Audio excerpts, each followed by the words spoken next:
चाहत फतेह अली खान बड़ी मुश्किल में फंस गए। सोशल मीडिया फेम या तो माफी मांगे या फिर 18 करोड़ रुपए हर्जाना भरें।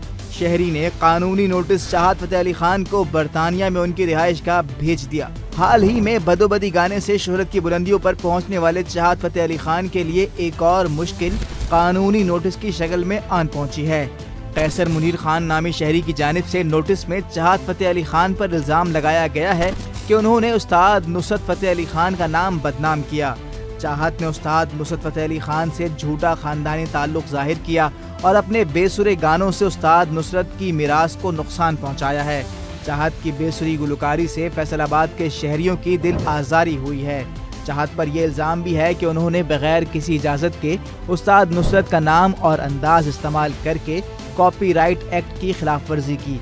नोटिस के जरिए चाहत फतेह अली खान से सोशल मीडिया पर अवामी माफ़ी मांगने का मुतालबा किया गया है।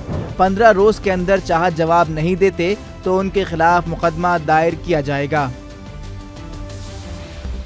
मज़ीद न्यूज़ अपडेट्स और डिजिटल स्टोरीज के लिए सब्सक्राइब करें डॉन न्यूज़ पाकिस्तान।